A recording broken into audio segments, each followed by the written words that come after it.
Praise the lord. దేవునికి మహిమ కలుగునుగాక.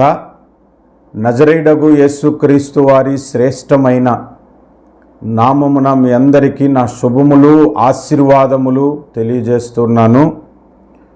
ఒక లేఖన భాగమును మనం చదువుకొని మన ఆధ్యాత్మిక జీవితాలను పురుకొల్పుకుందాము, బలపరుచుకుందాము.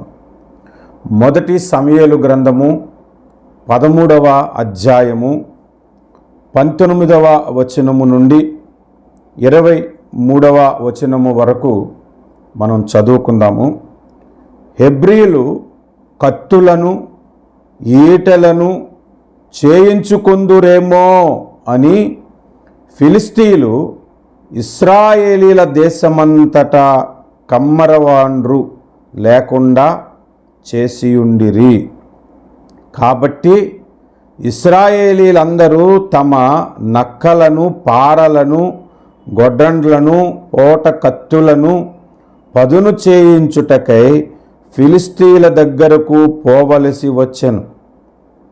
అయితే నక్కులను, పారలకును, 3 ముండ్లు గల కొంకులకును, గొడ్డండ్రకును, మూలకోల కర్రలను సరిచేయుటకు ఆకురాళ్ళు మాత్రము వారి యొద్ద నుండెను. కాబట్టి యుద్ధ దినమందు సౌలు నొద్ద, యోనాతాను నొద్దను ఉన్న జనులలో ఒకని చేతిలోనైనను కత్తియే గాని ఈటియే గాని లేకపోయెను. సౌలునకును అతని కుమారుడైన యోనాతానుకును మాత్రము అవి ఉండెను. ఫిలిస్తీన్ల దండు కావలివారు కొందరు మిక్మషు కనుమకు వచ్చిరి. ప్రార్థన చేసుకొని వాక్యపు వివరంలోనికి మనం వెళ్దాం. ప్రియమైన మా పరలోకపు తండ్రి, సర్వాధికారి, సర్వేశ్వరుడా, శక్తిమంతుడా, బలవంతుడా, మహాపరిశుద్ధుడా, దివ్యనాథుడా, యేసయ్యా నీకు స్తోత్రాలు స్తుతులు చెల్లిస్తున్నాము. విశ్వచక్రవర్తివి నాయన, మా పక్షముగా యుద్ధములు చేయువాడువు నీవే. మా ఖడ్గము మీరే, మా కత్తి మీరే, మా ఆయుధము మీరే. దేవానికి స్తోత్రాలు చెల్లిస్తున్నాం. బలమును, శక్తిని మాకు అనుగ్రహించమని, చదవబడిన వాక్య భాగములో మాతో మాట్లాడమని యేసు నామమున స్తుతిస్తూ ప్రార్థిస్తున్నాను పరమ తండ్రి. Amen, amen. ప్రభునందు ప్రియులారా, హెబ్రీయులు కత్తులను ఈటెలను చేయించుకుందురేమో అని ఫిలిస్తీయులు ఇశ్రాయేలీల దేశమందు కమ్మరవాండ్రు లేకుండా చేసి ఉండిరి. ఫిలిస్తీయులు ఇశ్రాయేలీలకు బద్ధశత్రువులు. ఆ శత్రువులు ఇశ్రాయేలీలలో కత్తులను ఈటెలను తయారు చేయించుకుంటారేమో. తయారు చేయించుకుంటే ఆ కత్తులతో ఈటెలతో మన మీదకి యుద్ధానికి వస్తారు. కాబట్టి వాళ్ళ దగ్గర ఆ ఆయుధాలు చేసేవారిని లేకుండా చేశారట. కమ్మరవాండ్రులను లేకుండా వాళ్ళు చేశారట. ఎందుకు? వాళ్ళ దగ్గర ఆయుధాలు ఉండకపోతే యుద్ధము జరిగినప్పుడు వాళ్ళు ఓడిపోతారు. అయితే కత్తులు ఎవరి దగ్గర ఉన్నవి అనంటే 22వ వచనములో సౌలునకును అతని కుమారుడైన యోనాతానుకును మాత్రము అవి ఉండెను అని ఉంది. ఇంకెవరి దగ్గర కత్తులు లేవు. ఇంకెవరి దగ్గర కత్తులు లేవు. ఖడ్గము లేకుండగా, కత్తులు లేకుండగా, ఈటలు లేకుండగా, యుద్ధాయుధాలు లేకుండగా యుద్ధము చేయలేం కదా. ఓడిపోతాం. యుద్ధం వచ్చినప్పుడు ఓడిపోతాం. ఇప్పుడు మీరు కూడా గమనించండి.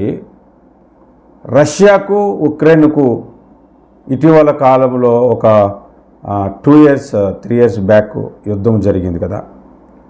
ఆ యుద్ధము జరిగినప్పుడు రష్యా వాళ్ళకి సమృద్ధిగా యుద్ధ బాంబులు కానీ, గన్నలు కానీ అన్ని వారికి సమృద్ధిగా ఉన్నాయి, ఆయుధాలన్నీ. ఉక్రెయిన్ వారికి ఉన్నవి కానీ ఉన్నవి కొద్ది కాలానికే అయిపోయి, యుద్ధం ప్రారంభమైన కొద్ది రోజులకే. ఆ సామాగ్రి యుఎస్ఏ నుండి కొంత సపోర్ట్గా తెచ్చుకొని వాళ్ళు కొనుక్కున్నాం కదా. అలాగే యుద్ధానికి వెళ్ళేటప్పుడు మనకు అవసరమైన ఆయుధాలన్నీ సమృద్ధిగా పెట్టుకొని యుద్ధానికి వెళ్ళాలి. ఒకవేళ లేవనుకోండి, వేరే వాళ్ళ దగ్గర నుంచి తెచ్చుకోవలసిన అవసరం ఉంటుంది. ఆ సమయంలో వాళ్ళు ఇస్తారో ఎవరో తెలియదు.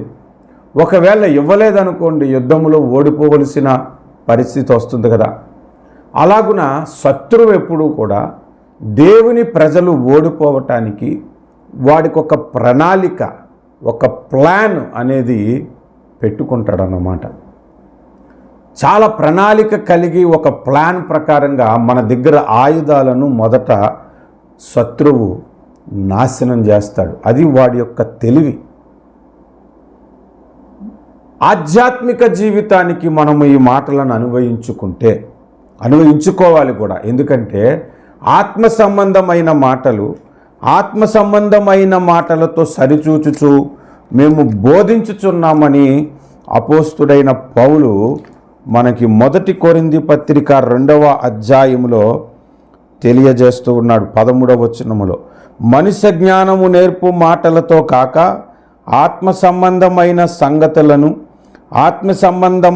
సంగతులతో సరిచూచుచు ఆత్మ నేర్పు మాటలతో వీటిని గూర్చియే మేము బోధించుచున్నాము అన్నాడు. కనుక శత్రువు ఎప్పుడూ కూడా మన దగ్గర ఆయుధాలను లేకుండా చేస్తాడు. దాన్ని ఆత్మీయంగా మనము పౌలు చెప్పినట్లుగా ఆలోచిస్తే మనకు దేవుడిచ్చిన ఆయుధాలు ఏంటి, అవి ఎలా కాపాడుకోవాలి, అవి లేకుండా దుష్టుడు చేస్తే మనము దుష్టుని చేతిలో, దుష్టుని యొక్క సైన్యము చేతిలో, వాడి యొక్క యుద్ధ తంత్రముల విషయములో, వాడి యొక్క పన్నాగముల విషయములో, కుయుక్తిలో మనం పడిపోయి ఓడిపోతాము. మన ఆధ్యాత్మిక జీవితము నాశనం అయిపోతుంది. కనుక మనకు కలిగి ఉండవలసిన యుద్ధ ఆయుధాలన్నీ మనము సమృద్ధిగా కలిగి ఉండాలి. ఉదాహరణకు 2వ దినవృత్తాంత గ్రంథము 26వ అధ్యాయము 14వ వచనము మనం చదివితే, ఉజ్జియా ఈ సైన్యమంతటికి డాళ్లను, ఈటెలను, శిరస్త్రాణములను, కవచములను, విల్లులను, వడిసెలను చేయించెను అని కనబడుతుంది. ఉజ్జియాను రాజు ఏం చేశాడంటే ఇశ్రాయేలు ప్రజలకు డాళ్లను, ఈటెలను, శిరస్త్రాణమును, కవచమును, విల్లులను, వడిసెలను చేయించెను అని కనబడుతుంది. నేను ఇదివరకు వాక్యమును ప్రకటించినప్పుడు డాళ్లను గూర్చి ఒక వచనాన్ని నేను ప్రకటించాను. డాళ్లను గూర్చి, అలాగే ఈటెలను గూర్చి, శిరస్త్రాణమును గూర్చి కూడా చెప్పాను. బాణమును గూర్చి కూడా నేను వాక్యాన్ని చెప్పాను. ఈ దినమందు నేను చెప్పాలనుకున్న వాక్య అంశము ఏమిటంటే ఖడ్గము అనగా కత్తి. మనము కత్తి కలిగి ఉండాలి, ఖడ్గము కలిగి మనము ఉండాలి. ఇది దేవుడు మనకు చెబుతున్న విషయం. సౌలు కుమారుడైన యోనాతానుకు మాత్రము కత్తులున్నాయి, ఇశ్రాయేలీల్లో ఎవరికి కత్తులు లేవు. మరి యుద్ధములో ఎలా గెలుస్తారు వాళ్ళు? కానీ దావీదు కాలంలో ఏం జరిగిందంటే మీరు చూస్తే 1 సమూయేలు గ్రంథము 25వ అధ్యాయము, 1 సమూయేలు గ్రంథము 25వ అధ్యాయము 13వ వచనం మనం చదివితే, 13వ వచనం, అంతటా దావీదు వారితో, మీరందరూ మీ కత్తులను ధరించుకొనుడనగా వారు కత్తులు ధరించుకొనిరి. దావీదు కూడా కత్తి ఒకటి ధరించెను. దావీదు వెనుకపు దాదాపు 400 మంది బయలుదేరగా 200 మంది సామాను దగ్గర నిలిచిరి. ఇక్కడ చూడండి, దావీదు కత్తి ధరించాడు, దావీదుతో ఉన్న వారందరి దగ్గర కత్తులు ఉన్నాయి. ప్రతి క్రైస్తవుడు కలిగి ఉండాల్సిన ఆధ్యాత్మిక ఖడ్గం ఏమిటి, లేదా ఆధ్యాత్మిక కత్తి ఏమిటి అనేది మనము నేర్చుకుందాం ఈరోజు. ఏ కత్తిని మనం కలిగి ఉండాలి, ఎటువంటి ఖడ్గము మనము కలిగి ఉండాలి? మీరు ఆలోచిస్తే మొదటిగా మనందరికీ బాగా పరిచయమైనటువంటి వాక్య భాగాన్ని మీకు నేను జ్ఞాపకం చేస్తాను. హెబ్రీ పత్రిక 4వ అధ్యాయము 12వ వచనము. హెబ్రీ పత్రిక 4:12. ఎందుకనగా దేవుని వాక్యము సజీవమై బలము గలదై రెండంచుల ఎటువంటి ఖడ్గము కంటెను, రెండంచుల గల ఎటువంటి ఖడ్గము కంటెను వాడిగా ఉండి ప్రాణాత్మలను కీళ్లను మూలుగులను విభజించునంత మట్టుకు దూరుచు హృదయం యొక్క తలంపులను ఆలోచనలను శోధించుచున్నది. ఈ మాట మనం గమనిస్తే ఇక్కడ రెండంచులు గల ఎటువంటి ఖడ్గము కంటెను అని దేవుని వాక్యమును గూర్చి మాట్లాడుతున్నాడు. దేవుని వాక్యము సజీవమై బలము గలదై రెండంచుల గల ఎటువంటి ఖడ్గము కంటెను అంట. నా మాట కత్తి వంటిది కాదా, బండను పగలగొట్టు సుత్తి వంటిది కాదా అని కూడా బైబిల్లో రాయబడి ఉంది కదా. ఇప్పుడు చూడండి, ప్రతి క్రైస్తవుడు కలిగి ఉండాల్సిన కత్తి ఏంటి అని అంటే వాక్యమను కత్తి మనము కలిగి ఉండాలి. యేసుప్రభు ఒక సందర్భంలో ఒక మాట చెప్తాడు, కత్తి లేనివాడు పై వస్త్రము నమ్మి కత్తి కొనుక్కోమన్నాడు. దానికి చాలా ఆధ్యాత్మిక పాఠాలు ఉన్నాయి. అందులో ఒకటి, మన క్రైస్తవుడైనటువంటి వాడు దేవుని ఆరాధిస్తున్న ప్రతి ఒక్కడికి కత్తి ఒకటి ఉండాలి, ఆయుధం ఒకటి ఉండాలి, ఖడ్గం ఒకటి ఉండాలి. ఎందుకు అనంటే దుష్టుని జయించటానికి అది చాలా ఉపయోగపడుతుంది. కత్తి లేకుండా మనము విజయము సాధించలేము. దుష్టుడు వాడి దగ్గర కలిగి ఉన్న కత్తి ఏంటో తెలుసండి, వాడు కూడా వాక్యమనే కత్తే పట్టుకుంటాడు. వాక్యమని కత్తి పట్టుకొనే మనతో యుద్ధానికి వస్తాడు. అయితే వాడు పట్టుకున్నది అసత్యము, అసందర్భము, ఉపయోగము లేని అసందర్భము కాని మాటలతో మాట్లాడుతాడు. మనము సత్యము కలిగిన వాక్యాన్ని పట్టుకోవాలి. ఫర్ ఎగ్జాంపుల్ మనం ఆలోచిస్తే మత్తయి సువార్త, యేసుక్రీస్తు ప్రభువుని దుష్టుడు శోధించటానికి వచ్చినప్పుడు వాక్యాన్నే వాడు ఉపయోగించాడు. 3వ వచనం మత్తయి సువార్త 4:3. ఆ శోధకుడు ఆయన యొద్దకు వచ్చి, నీవు దేవుని కుమారుడు అయితే ఈ రాళ్లను రొట్టెలగునట్లుగా ఆజ్ఞాపించుమనెను. అందుకాయన, మనుషుడు రొట్టె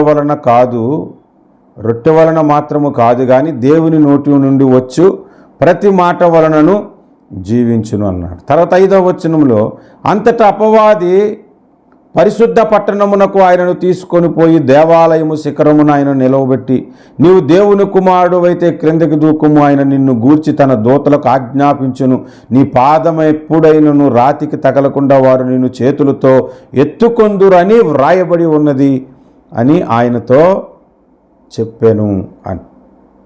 చూసారా, ప్రతి చోట ఆడు వాక్యమును ఖడ్గాన్ని ఉపయోగిస్తాడు. అయితే అసందర్భము అయి ఉంటుంది లేదా అసత్యం అయి ఉంటుంది. వాక్యానికి అపార్థము చేసేలాగా వాడు ఆయుధాన్ని ఉపయోగిస్తాడు. మనము సత్యమును వాక్య ఖడ్గమును పట్టుకోవాలి. వాక్య ఖడ్గము మనం కలిగి ఉన్నాము కానీ చాలామంది సత్యము అను వాక్య ఖడ్గము కలిగి లేరు. వాక్యమును ఖడ్గము కలిగి ఉండుట అంటే అర్థం ఏంటి అని అంటే బైబిల్లో ఏ రిఫరెన్స్లు ఎక్కడున్నాయో టక్కమని చెప్పేయటం కాదు అర్థం.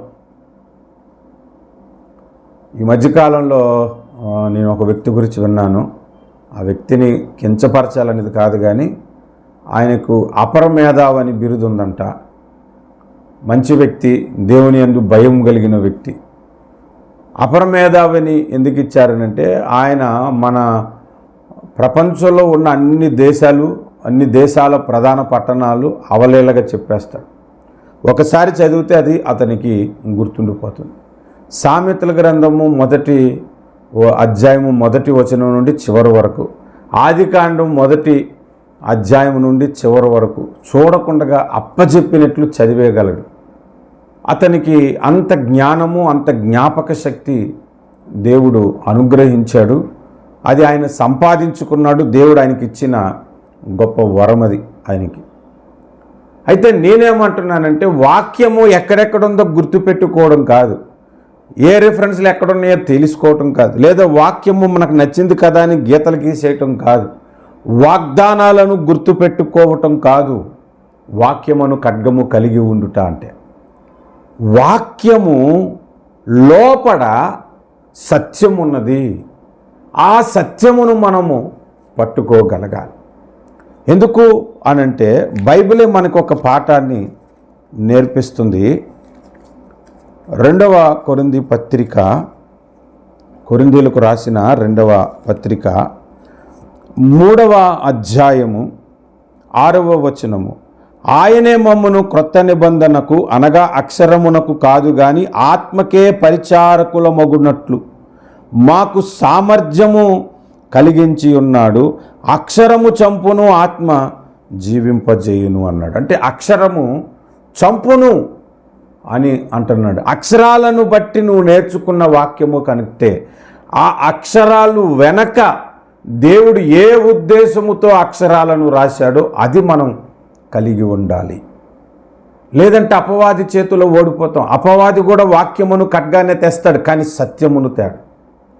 మీకు ఒక 2 రిఫరెన్సులు నేను జ్ఞాపకం చేస్తాను.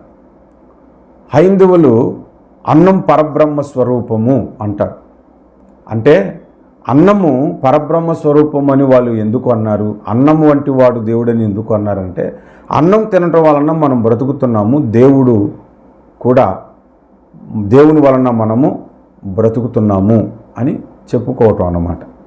అదొక అలిగారికల్, ఒక ఆధ్యాత్మిక పోలిక. కాబట్టి అన్నం పరబ్రహ్మ స్వరూపం అని ఆ గ్రంథంలో ఉంది కాబట్టి ఆ గ్రంథము సత్యమే అని ఒక వాదన మన యొద్దకు తీసుకొని రావచ్చు దుష్టుడు. ఎందుకంటే బైబిల్లో కూడా దానికి తగిన మాట కనబడుతుంది. జీవాహారము నేనే అన్నాడు మన పరమ యేసు. యేసు ప్రభువు నేనే జీవాహారం అన్నాడు, కానీ మన ఇంట్లో వండుకుంటున్న అన్నము పరబ్రహ్మ స్వరూపము కాదు.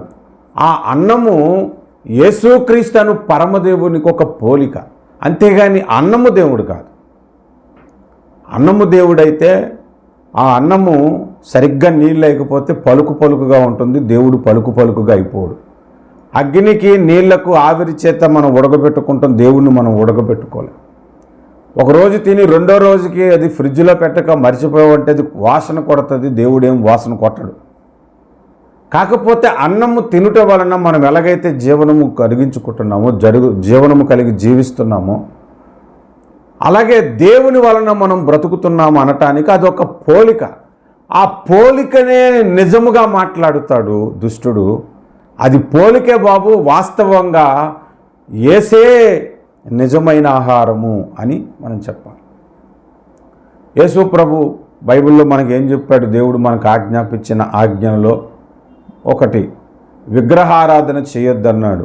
భూమి మీద ఏ విగ్రహమునైనను చేసుకొనకూడదు, దాన్ని పూజింపకూడదు, దాన్ని సాగిలపడకూడదు అని చెప్పాడు. అలాగే విగ్రహములు వట్టివని, అవి కన్నులుండి చూడవని, చెవులుండి వినవని, నోరుండి మాట్లాడవని, చేతులతో పనిచేయవని, కాళ్ళతో నడవని మనకు బైబిలే చెప్తుంది. మరి అలాంటప్పుడు దుష్టుడు ఏం చేస్తాడో చూసారా? ప్రకటన గ్రంథంలో అది అబద్ధము. ఎందుకు అనంటే మట్టికే కదా నేను ప్రాణం పోసానని దేవుని స్థానాన్ని వాడు ఆక్రమించుకుంటాడు. మట్టికే కదా నేను జీవవాయువును ఊదితే కళ్ళు ముక్కు కనిపించేలా కనిపించాయి, ఆ మట్టికి కూడా నేను జీవవాయువును ఊదితే ఆ మట్టి కూడా మాట్లాడుతుంది, ఆ మట్టి కూడా పలకరిస్తుంది, ఆ మట్టి కూడా నడుస్తుంది, ఆ మట్టి కూడా చేతులతో పనిచేస్తుంది. మీరు ఒకప్పుడు మట్టే, నేనే మిమ్మల్ని చేశానని అబద్ధం ఆడుతాడు. దేవుడు మనల్ని సృష్టించిన వాడే నేను సృష్టికర్తనని చెప్పుకోవటానికి ఆ వచనాన్నే మనకి చూపించి, ఇంతకాలం మీరు రాంగ్ ట్రాక్లో ఉన్నారు, ఇప్పుడు కరెక్ట్గా రండి అని మాట్లాడుతాడు. దానికి ఉదాహరణగా ప్రకటన గ్రంథంలో ఏమని చెప్తాడో తెలుసా? ప్రకటన గ్రంథం 13వ అధ్యాయములో అంత్య అబద్ధ క్రీస్తు యొక్క ప్రతిమ చేయబడుతుందంట. ఆ ప్రతిమను గూర్చి 15వ వచనములో, ఆ మృగము యొక్క ప్రతిమ మాట్లాడునట్లును ఆ మృగము యొక్క ప్రతిమకు నమస్కారము చేయని వారిని హతము చేయునట్లును ఆ ప్రతిమకు ప్రాణం ఇచ్చుటకే దానికి అధికారము ఇవ్వబడింది. ప్రతిమ అంటే ఒక విగ్రహమును చేసి దానికి మాట్లాడినట్లుగా, దానికి ప్రాణము తీయటానికి, ప్రాణము ఉంచటానికి అధికారము కలిగినట్లుగా అధికారము ఇవ్వబోతుందంట. అలాగే ఒక మట్టికి దుష్టుడు చేసి, మీరు ఇంతకాలము నమ్మింది తప్పు, విగ్రహారాధన కరెక్టే అని చెప్తాడు. అందుకనే నేను చెప్తుంది ఏంటంటే, వాక్యము దొరికింది కానీ వాక్యములో సత్యము ఈనాడు ప్రజలకు దొరకలేదు అనేది వాస్తవం. వాక్యమును ఖడ్గము కలిగి ఉండుట అంటే అర్థం ఏంటంటే, వాక్యంలో రిఫరెన్స్లు గుర్తుపెట్టుకోవటం కాదు, అవలేలగా ప్రసంగాలు ఒకదాని వెంకట ఒకటి మనం గుర్తుపెట్టుకొని ప్రకటించటం కాదు. వాక్యములో ఉన్న సత్యమును మనము కలిగి ఉండటమే నిజమైన వాక్యమును ఖడ్గము కలిగి ఉండుట. అందుకే బైబిలు చదవమని బైబిల్ ఎక్కడ చెప్పలేదండి, మీరు గమనించలేదు.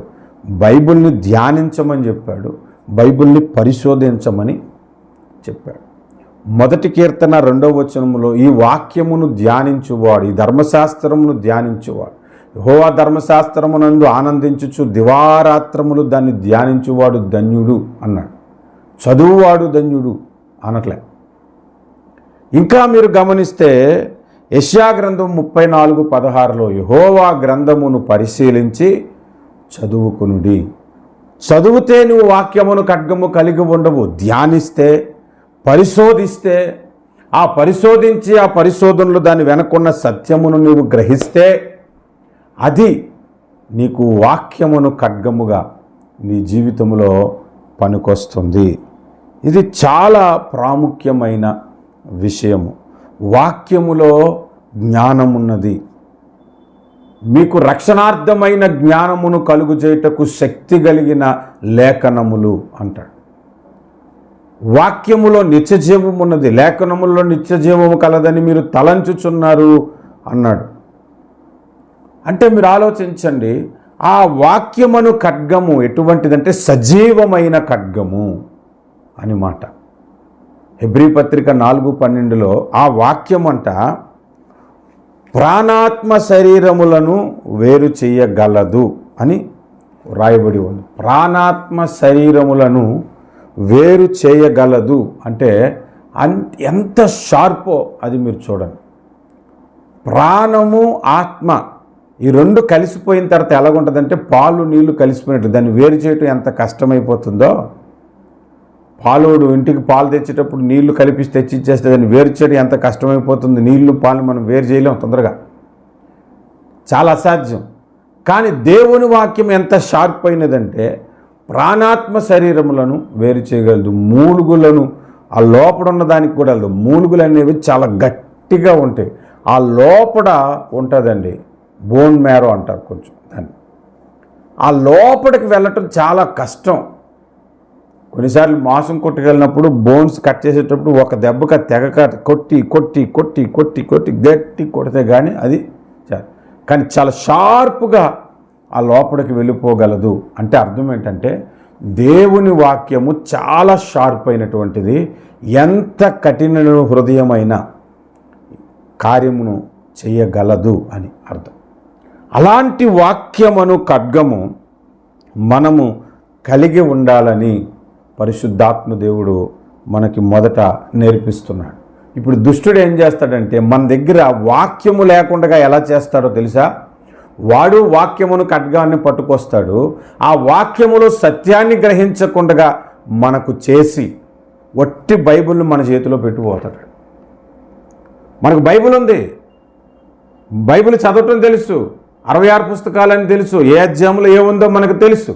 కానీ యుద్ధం వచ్చినప్పుడు ఆ వాక్యములో ఉన్న సత్యమును ఖడ్గం మన దగ్గర ఉండదు. అందుకనే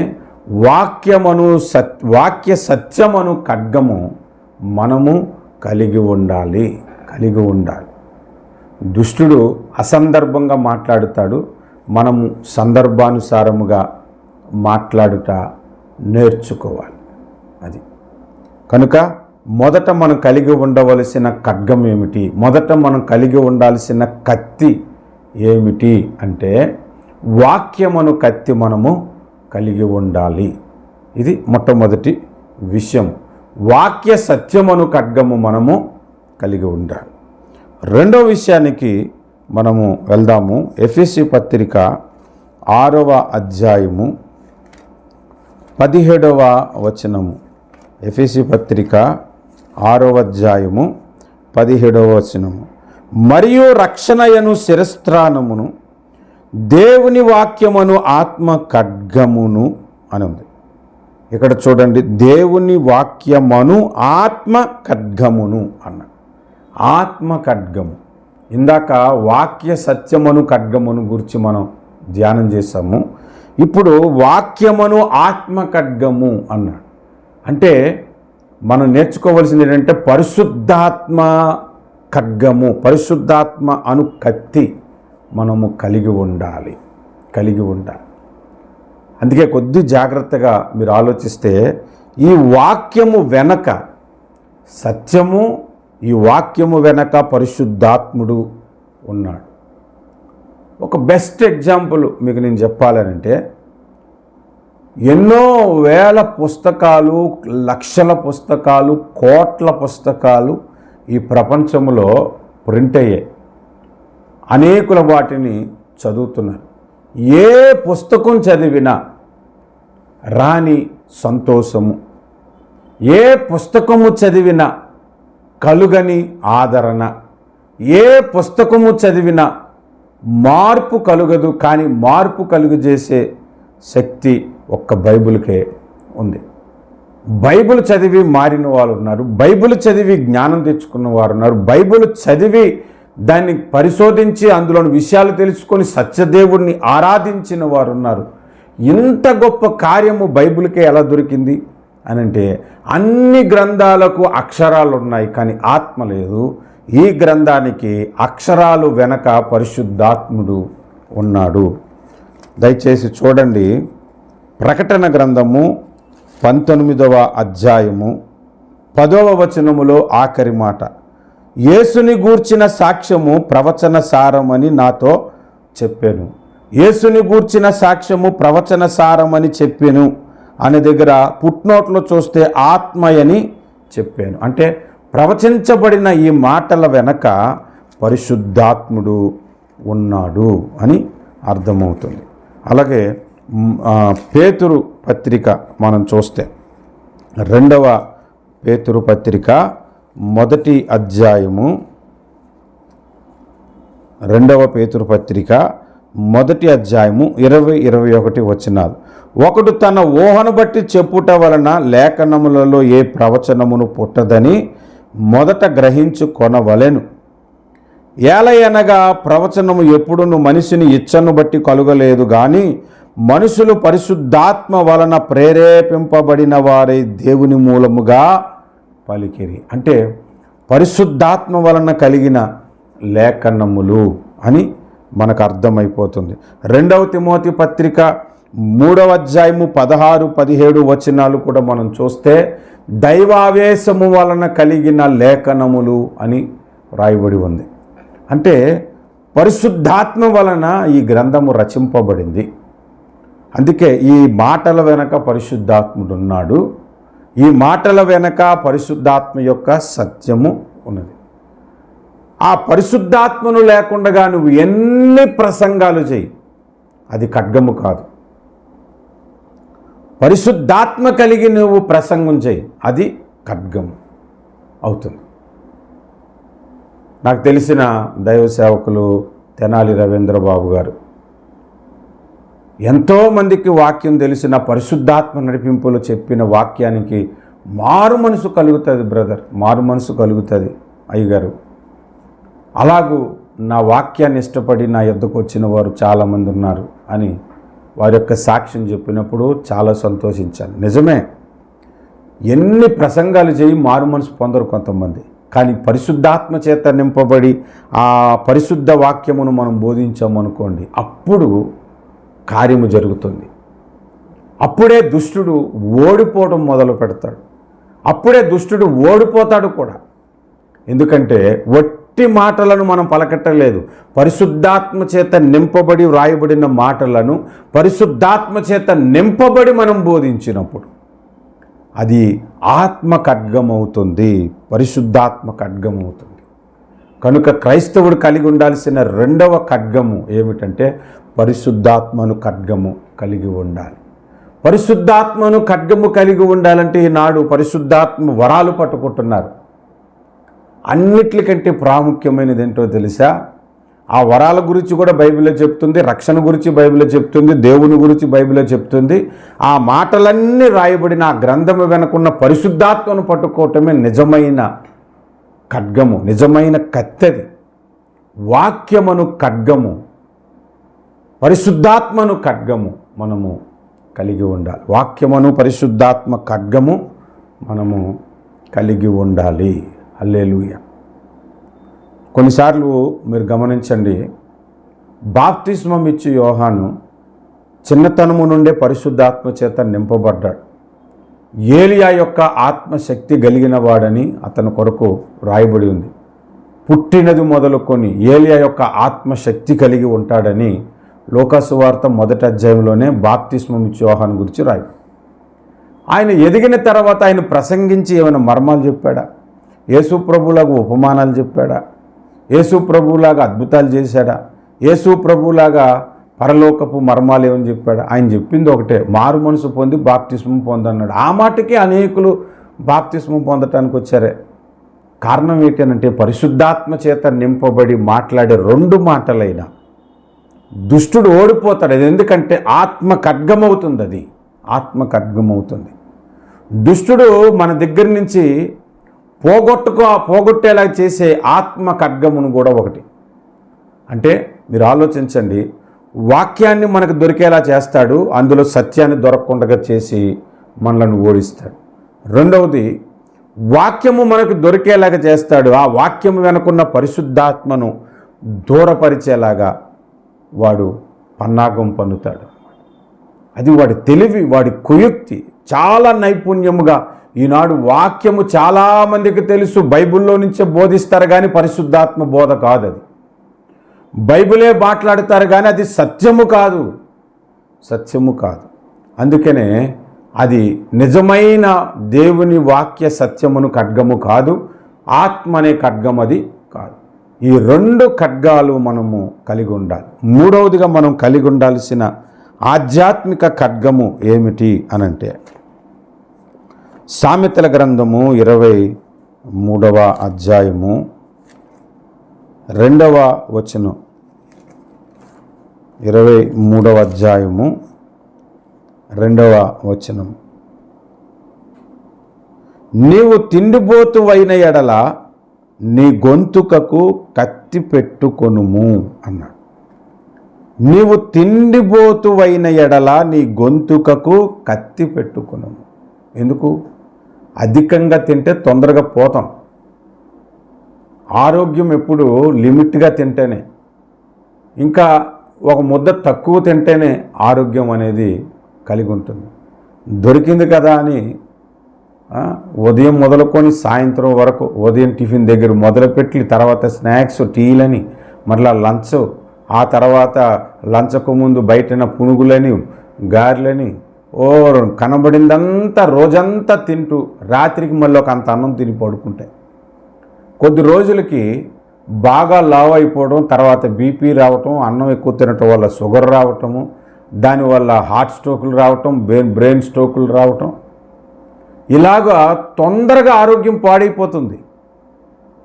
ఆరోగ్యం పాడైపోకుండా జాగ్రత్తగా ఉండాలంటే ఫస్ట్ ఫుడ్ దగ్గర మనం జాగ్రత్త పడాలి. లిమిట్గా తినాలి, జాగ్రత్తగా తినాలి. తినాలన్న కోరిక ప్రతి ఒక్కరికి ఉంటుంది. రుచి తగిలితే మనం తెగ తింటాం. ఆ రుచికి అలవాటు పడటం కాదు, మన గొంతుకకు కత్తి పెట్టుకోమని అంటున్నాడు. అయితే ఇక్కడ నేను చెప్పాలనుకున్న ఒక విషయం ఏంటంటే, ఒకవేళ తిండిబోతు అయితే నేను తింటున్నప్పుడు కంట్రోల్ చేసుకోలేని అనుకుంటే ఉపవాసమును కత్తి పెట్టుకో గొంతుకు. అది మనం కలిగి ఉండాల్సిన మూడవ ఖడ్గము, మూడవ కత్తి ఏంటంటే ఉపవాస ప్రార్థన అనే కత్తి. ఉపవాసము అనే కత్తి మనము కలిగి ఉండాలి. హల్లెలూయా. ఉపవాసం అంటే కొంతమంది అన్నానికి బదులు రీప్లేస్ చపాతీలు తింటారు. కొంతమంది అన్నానికి బదులు జ్యూసులు తాగేస్తారు. కడుపు నిండగా ఓ 4-5 రకాల జ్యూసులు తాగేస్తారు. కొంతమంది అన్నానికి బదులు చిక్కగా లస్సీ చేసుకొని ఒక కొండ లస్సీ తాగేస్తారు. కొంతమంది అన్నానికి బదులు ఒక గిన్నెడు జావ చేసుకొని తాగేస్తారు. అది కాదు ఉపవాసం. ఉపవాసం అంటే కంప్లీట్గా ఏది తినొద్దు, పంటితో కొరికేది ఏది తినొద్దు, తిక్కుగా ఉండేది ఏది తాగొద్దు, ఒక్క నీళ్లు మాత్రమే తాగు. ఇంకొంతమంది ఫాస్టింగ్ చేస్తారు, డ్రై ఫాస్టింగ్ అంటారు, అంటే నీళ్లు కూడా పట్టుకోరు. మోషే అటువంటి ఉపవాసం చేశాడు. ఉపవాసము మోషే జీవితంలో 40 రాత్రులు పగలు దేవునితో గడిపి ఉన్నాడు కాబట్టే అమూల్యమైన 5 ప్రామాణిక గ్రంథాలు మనకి ఇవ్వబడ్డాయి. ఇశ్రాయేలీలను విజయవంతంగా నడిపించగలిగాడు, ఇశ్రాయేలీలను బలపరచగలిగాడు, గొప్ప కార్యాలు దేవుని కొరకు చేయగలిగాడు. ఉపవాసము వలన గొప్ప కార్యాలు జరుగుతాయి. ఎస్తేరు గ్రంథం మనం చూస్తే, ఎస్తేరు గ్రంథంలో హమాను అనువాడు, అమ్మోనీయుడైనటువంటి అతను ఇశ్రాయేలీల మీద కక్ష కట్టాడు. కేవలము మొర్దెకై ఆయనకి నమస్కారము చేయలేదని. 3వ అధ్యాయం ఎస్తేరు గ్రంథం 5వ వచనం. మొర్దెకై వంగకయు నమస్కరింపకయు నుండుట హామాను చూచినప్పుడు బహుగా కోపించి మొర్దెకై ప్రాణము మాత్రము తీయుట స్వల్ప కార్యమని ఎంచి మొర్దెకై యొక్క జనులను ఎవరైనది తెలుసుకొని అహెస్వరోసు రాజు యొక్క రాజ్యమంతటి యందు నుండు మొర్దెకై యొక్క స్వజనులను యూదులనందరినీ సంహరించుటకు ఆలోచించాడు. అంటే దేవుని ప్రజలందరినీ చంపేయాలనుకున్నాడు వీడు, ఈ అమ్మోనీయుడు, ఈ హమాను అను వ్యక్తి. అంటే మీరు ఆలోచన చేయండి, ఈ హామాను అను వ్యక్తి ఇశ్రాయేలీలందరినీ చంపేద్దాం అనుకున్నాడు. ఆ విషయమై ఉపవాస ప్రార్థన జరిగింది. ఉపవాస ప్రార్థన జరిగింది. 4వ అధ్యాయం అంతా మీరు చదువుకోండి. ఎస్తేరుకు మొర్దెకై వర్తమానం పంపించాడు, నీ రాజనగరిలోనే ఒక రాజకీయం జరుగుతుంది, మన ప్రజలైన వాళ్ళందరినీ చంపటానికి. ఈ సమయంలో నువ్వు చూస్తూ ఊరుకుంటే సహాయము వేరే యొద్ద నుండి వస్తుంది. దేవుడు నిన్ను రాజు భార్యగా ఉంచాడు అంటే అర్థం ఏంటి? నీ ద్వారా దేవుడు కార్యం చేయాలనుకుంటున్నాడు అనే సంగతి తెలియజేసినప్పుడు ఆ సమయమందు రాజు దగ్గరికి పర్మిషన్ లేకుండా ఎవరైనా వెళ్తే వారికి శిక్ష విధించబడుతుంది. అది మరణశిక్ష అయినా కావచ్చు. ఆయన దగ్గరికి వెళ్ళటానికి 1 నెల రోజుల పాటు నాకు అవకాశమే లేదు, అయినా నేను తెగించి వెళ్తాను, మీరు ఉపవాసం ఉండి ప్రార్థన చేయమని కోరింది. 15వ వచనం చదువుదాం. 4వ అధ్యాయం 15వ వచనం. అప్పుడు ఎస్తేరు మొర్దెకైతో మరలా ఇట్లనెను, నీవు పోయి షూషాను నందు కనబడి యూదులనందరినీ సమాజ మందిరమునకు సమకూర్చి నా నిమిత్తం ఉపవాసం ఉండి 3 దినములు అన్నపానములు చేయకుండుడి. నేనును నా పనికత్తెలను కూడా ఉపవాసముందుము. ప్రవేశించుట న్యాయ వ్యతిరేకముగా నున్నను నేను రాజునొద్దకు ప్రవేశించుదునని నశించినా నశించేదను. అటువలనే మొర్దెకై బయలుదేరి ఎస్తేరు తనకు ఆజ్ఞాపించిన ఎంతటి ప్రకారము జరిగించారు. చూడండి, ఉపవాసం ఉన్నారు, ఉపవాసం ఉండి ప్రార్థించారు. ప్రార్థించిన తర్వాత న్యాయ వ్యతిరేకమైన పని చేసినప్పటికీ కూడా ఆమె మీద మొర్దెకైకు అహస్వరోజుకు కనికరము కలిగింది, దయ కలిగింది. ఆమె చెప్పిన మాట విన్నాడు. ఆఖరికి హామాను అను వ్యక్తి ఏ కొయ్య అయితే యూదులను సంహరించటానికి ఏర్పాటు చేశాడో ఆ కొయ్య మీద అతడు చనిపోయేటట్లుగా దేవుడు కార్యం చేశాడు. అంటే ఉపవాస ప్రార్థన ఒక జాతి ప్రజలను రక్షించింది. అన్నపానములు మానే ఉపవాస ప్రార్థన అంత శక్తి కలిగినదండి. ఎన్ని కార్యాలను మనం చూడొచ్చు. యోనా గ్రంథము 3వ అధ్యాయములో యోనా నినెవె పట్టణం అంతటిని ప్రకటించటానికి 1 దిన ప్రయాణించి సువార్త ప్రకటిస్తే ఆ నినేవే ప్రజలు, రాజు మొదలుకొని ప్రజల వరకు అందరూ, పశువులు ఎద్దులు కూడా నీళ్లు కూడా పెట్టకుండా అందరూ ఉపవాసం ఉండి ప్రార్థిస్తే ఆ పశ్చాత్తాపము పడినప్పుడు వాళ్ళు దేవుడు కనికరము వాళ్ళు పొందారు. దేవుడు చేద్దామనుకున్న కీడు, వారి మీదకి తెద్దామనుకున్న ఉగ్రతను తేకుండగా వారిని కాపాడాడు. కేవలము ఉపవాస ప్రార్థన. ఉపవాస ప్రార్థన వలన ఎన్నో కార్యాలు జరుగుతాయి. మన గొంతుకకు కత్తి పెట్టుకోవటం అంటే ఉపవాస ప్రార్థనను సూచిస్తుంది. క్రైస్తవుడు కలిగి ఉండాల్సిన మూడవ ఖడ్గము లేదా మూడవ కత్తి ఏంటి అంటే ఉపవాస ప్రార్థన అనే కత్తి కలిగి ఉండాలి. దుష్టుడు దీన్ని కూడా నీ దగ్గర లేకుండా చేస్తాడు, ఉపవాసం లేకుండా చేస్తాడు, ప్రార్థించకుండా చేస్తాడు. వాడు నీకు కష్టాలన్నీ తెచ్చిపెట్టేది ఎందుకంటే ప్రార్థన మానేస్తావని, ఉపవాసం మానేస్తావని. కొన్ని సందర్భాల్లో మనం నిజంగానే దేవుని మీద అలిగి ఉపవాసాలు మానేస్తాం, ప్రార్థనలు మానేస్తాం. కానీ ఆ సమయంలో మనం ఉపవాసం ఉంటే కనుక, ప్రార్థించగలిగితే కనుక, ఉపవాస ప్రార్థన ద్వారా దుష్టుని మనము జయించగలుగుతాము. చూడండి, యేసు ప్రభుకు వచ్చిన శోధనలో మొదటి శోధన దగ్గర ఈ రాళ్లను రొట్టెలు చేసుకుని తినేమన్నాడు ఆయన ఉపవాసం ఉంటే. మనుషుడు రొట్టె వలన కాదు దేవుని నోటి నుండి వచ్చి మాట వలన బ్రతుకుతున్నాడని జయించలేదా మన ప్రభువు? ఉపవాసము అనే ఖడ్గము మనము కలిగి ఉండాలి. ఇది మూడవది. నాలుగవ విషయానికి మనం వస్తే, నాలుగవ ఖడ్గము మనం కలిగి ఉండాల్సిన నాలుగవ ఖడ్గము మొదటి సమూయేలు గ్రంథము 18వ అధ్యాయము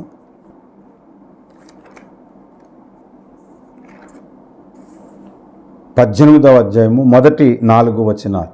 దావీదు సౌలుతో మాట్లాడుట చాలించినప్పుడు యోనాతాను హృదయము దావీదు హృదయముతో కలిసిపోయెను.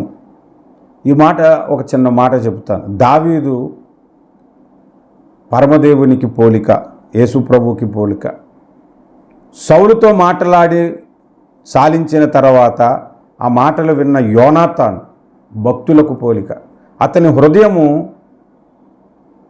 దావీదు తనకు ప్రాణ స్నేహితునిగా భావించుకొని ప్రేమించేశాడు. అతని హృదయం అతనితో కలిసిపోయింది. దేవుడు ఎప్పుడైనా మనతో మాట్లాడుతున్నప్పుడు ఆ మాటలు విన్న మనము, మన హృదయము దేవునితో కలిసిపోవాలి. అలాంటి భక్తి మనకు ఉండాలి. అదొక పాఠం.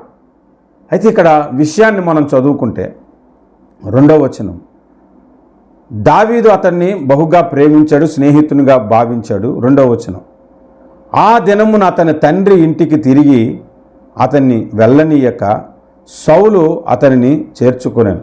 దావీదు తనకు ప్రాణ స్నేహితుడని భావించుకుని అతనిని ప్రేమించుచు యోనాతాను అతనితో నిబంధన చేసుకునేను. మరియు యోనాతాను తన దుప్పటిని, తన కత్తిని, తన విల్లును, నడికట్టును తీసి దావీదునకు ఇచ్చాను. దావీదుని ఎంత ప్రేమించాడో యోనాతాను, ప్రాణ స్నేహితుడు అనుకొని తన ప్రేమకు గుర్తుగా దుప్పటిని, కత్తిని, విల్లును, నడికట్టును తీసి దావీదుకు ఇచ్చాడు. అంటే కత్తి ఆయన ప్రేమను చూపించింది అక్కడ, ఆయన ప్రేమ. ఇప్పుడు మీరు చూడండి, మనం ఎవరినైనా ప్రేమించామనుకో, నేను నిన్ను ప్రేమిస్తున్నాను అని మనం మాటలతో చెప్పకూడదు, క్రియలతో చేయమని చెప్పాడు ప్రభు. మాటతో కాక క్రియతో చేయుదుము అని. మనకు నచ్చిన వాళ్ళకి నువ్వంటే నాకు చాలా ఇష్టం అని చెప్పి వాడు కష్టాల్లో ఉన్నప్పుడు ఎప్పుడూ ఆదుకోలేదనుకోండి, అప్పుడు అది ఇష్టం ఎలాగవుతుంది, అది ప్రేమ ఎలాగవుతుంది? క్రియలతో ఉంటే వాడు కష్టంలో ఉన్నప్పుడు వాడిని ప్రేమిస్తే వాడికి ఏది అవసరమో అది నువ్వు తెచ్చి ఇవ్వగలుగుతావు. నువ్వు ఉండే స్థితి, చేయగలిగిన స్థితిలో ఉండి చేయగలిగితే అది ప్రేమ.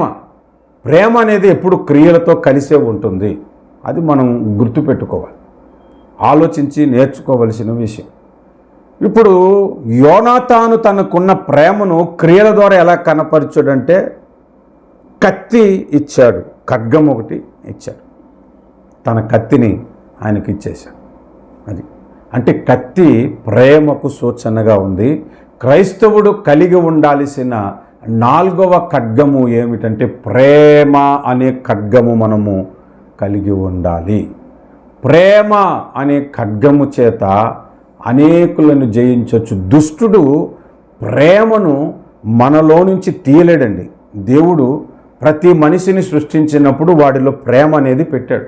అందుకే తన కొడుకును ప్రేమిస్తాడు, అన్నదమ్ములు ప్రేమిస్తాడు, చెల్లెల్ని ప్రేమిస్తాడు, రక్త సంబంధులను ప్రేమిస్తాడు, స్నేహితులను ప్రేమిస్తాడు, భార్యను ప్రేమిస్తాడు. మరి ఆ ప్రేమను వాడు తీయలేడు.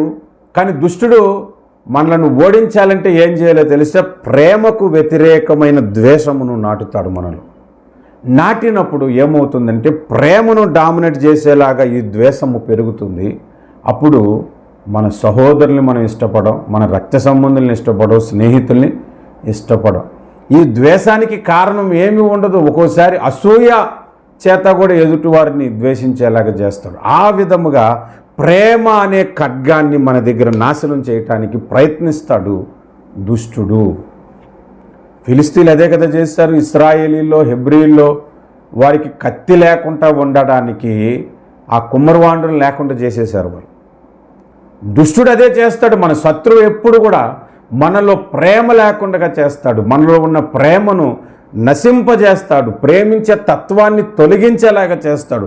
ద్వేషముతో మనలను నింపుతాడు. అయితే మనం కలిగి ఉండాల్సినటువంటిది ఏంటంటే ప్రేమ అనే ఖడ్గము మనము కలిగి ఉండాలి. ఇది 4వ ఖడ్గము. 4వ ఖడ్గము. 5వ ఖడ్గాన్ని నేను చెప్పి నేను ముగిస్తాను. దయచేసి మీరు చూడండి. ఎజ్రా గ్రంథము దయచేసి చూద్దాము. ఎజ్రా గ్రంథము 1వ అధ్యాయంలోనికి మనం వెళ్దాం. ఇక్కడ మందిరము తిరిగి కట్టాలని, అది రిపేర్ చేయాలని దేవుడు కోరేషును ప్రేరేపించాడు. పారసీక దేశపు రాజు అయిన కోరేషును ప్రేరేపించాడు. ప్రేరేపించినప్పుడు 9వ వచనం చదువుదాం. 1వ అధ్యాయం 9వ వచనం. వాటి యొక్క లెక్క 30 బంగారపు పల్లెములను, 1000 వెన్నెముల పల్లెములను, 29 కత్తులను, 30 బంగారు గిన్నెలను, 410 వెండితో చేయబడిన 2వ రకమైన గిన్నెలను, మరి ఇతరమైన ఉపకరణములను 1000 ఉండెను. ఇవన్నీ చేసి మందిర నిర్మాణం కొరకు అర్పించారు. అయితే 7వ వచనం మనం చూస్తే, మరియు నెబుకద్నెజరు యెరూషలేములో నుండి తీసుకొని వచ్చి తన దేవత యొక్క గుడి అందుంచిన యెహోవా మందిరపు ఉపకరణములను రాజైన కోరేసు బయటికి తెప్పించెను అని. ఇక్కడ చూడండి, కత్తులను అన్ని చేయించటానికి బంగారాన్ని అన్ని సమర్పించుకున్నాడు. ఇక్కడ అన్ని అరేంజ్మెంటు చేశాడు. ఎందుకు? మందిరము నిర్మాణానికి కత్తి అవసరమవుతుంది కాబట్టి. ఇప్పుడు మీరు ఆలోచించండి, మందిరము నిర్మాణము జరగటానికి, ఆధ్యాత్మిక మందిరము నిర్మాణం జరగటానికి కావలసిన కత్తి ఏంటో తెలుసా? పరిచర్య అనే కత్తి కావాలి. పరిచర్య అనే కత్తి మనకు లేకపోతే దేవుని కార్యాలు జరగవు. కనుక ప్రతి క్రైస్తవుడు పరిచర్య అనే కత్తి కలిగి ఉండాలి. నువ్వే మందిరానికి వెళ్తున్నావో అక్కడ నీ పరిచర్య ఏంటి?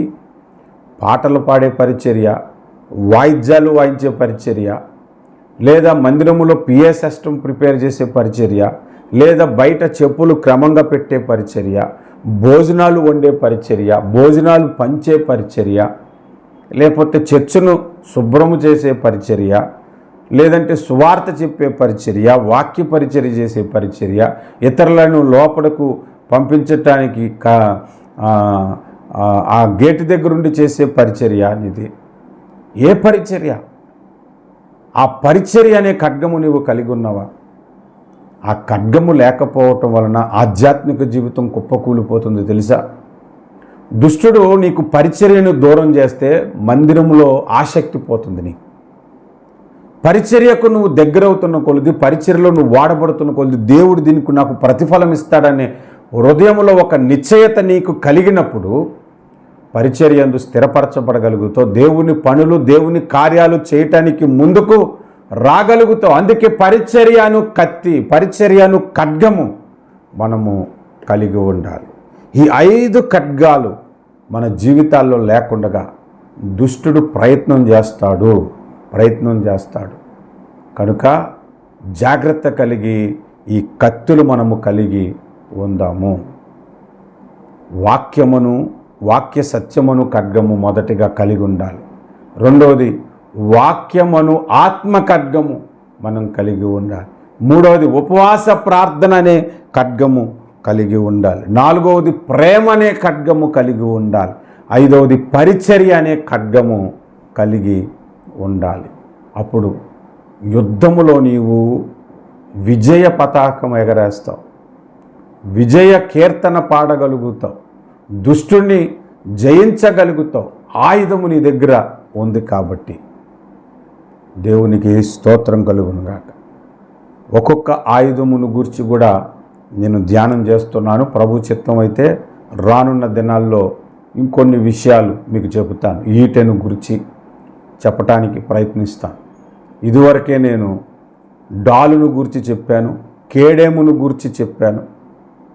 ఈరోజు ఖడ్గమును గురించి చెప్పుకోవటానికి ప్రభు కృప చూపారు.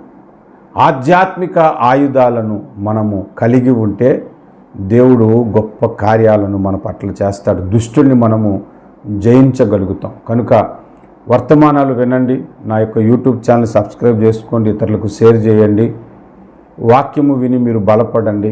మీ యొక్క ఆలోచనలు నాకు తెలియజేయండి. God bless you. ప్రార్థన చేసుకుందాం. ప్రేమ కలిగిన మా ప్రియమైన పరలోకపు తండ్రి, సర్వశక్తిమంతుడవైన నా దేవా, జీవాధిపతి యేసయ్యా, నీకే స్తోత్రాలు స్తుతులు చెల్లిస్తున్నాము. సర్వము నెరిగిన వాడవు, సకల ఆశీర్వాదములకు కారణభూతుడవు, సర్వేశ్వరుడవు, జీవాధిపతివి నాయన, మీకు కృతజ్ఞతలు చెల్లిస్తూ ఉన్నాము. మా ప్రార్థన ఆలకించండి. మా ప్రార్థనకు ప్రతిఫలము దయచేయండి. నీ కృపలో మమ్మలను భద్రపరచండి అయా. ఈ 5 కత్తులను మేము కలిగి ఉండినట్లుగా మీరు కృప చూపించమని యేసు క్రీస్తు నామమున ప్రార్థిస్తున్నాము మా ప్రియమైన పరలోకపు తండ్రి. ఆమేన్. God bless you.